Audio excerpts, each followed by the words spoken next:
ভেন্টিলেশনের খুব ভালো ব্যবস্থা করা হয়েছে, এয়ার সার্কুলেশন যেন খুব ভালো হয়, আলো বাতাসের ব্যবস্থা করা হয়েছে। আমরা ডাক্তারদের, নার্সদের এবং অন্যান্য সেবাকর্মী যারা আছে তাদেরকে আমরা ইমার্জেন্সি ম্যানেজমেন্ট ট্রেনিং, সেই ট্রেনিংও আমরা দিয়েছি।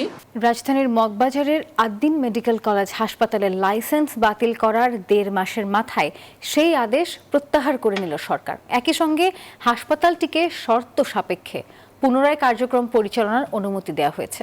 স্বাস্থ্য ও পরিবার কল্যাণ মন্ত্রণালয়ের এক প্রজ্ঞাপনে এই তথ্য জানানো হয়। সরকারকে কৃতজ্ঞতার পাশাপাশি রোগীদের আস্থা অর্জন করে দেশের সেবায় এগিয়ে যাওয়ার কথা জানিয়েছে হাসপাতাল কর্তৃপক্ষ।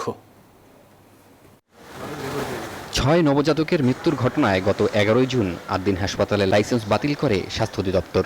১.৫ মাস পর শর্ত সাপেক্ষে লাইসেন্স বাতিলের সেই সিদ্ধান্ত প্রত্যাহার করে আবারও হাসপাতালটিকে কার্যক্রম পরিচালনার অনুমতি দিয়েছে সরকার।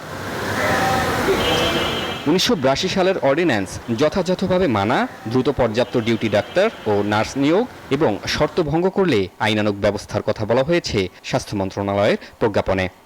আইনের ভিত্তিতে হচ্ছে আইন অনুসারে তারা কিছু আইনের ডাক্তার হয়েছিল সেগুলো তারা বিচার সংশোধন করে নিয়েছে, পরে আইনের ভিত্তিতে আবার সিদ্ধান্ত দিচ্ছে।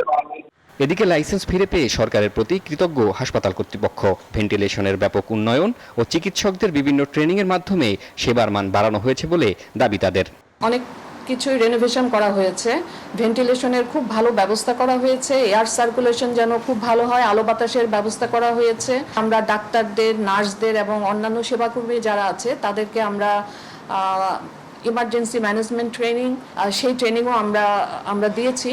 লাইসেন্স ফেরত পাওয়ায় আগামীকাল সকাল ৮টা থেকে হাসপাতালের বহির্বিভাগ, আন্তঃবিভাগ, ইমার্জেন্সি সহ সব ধরনের চিকিৎসা সেবা চালু হবে। শিহাব জাহিদ, নিউজ 24, ঢাকা।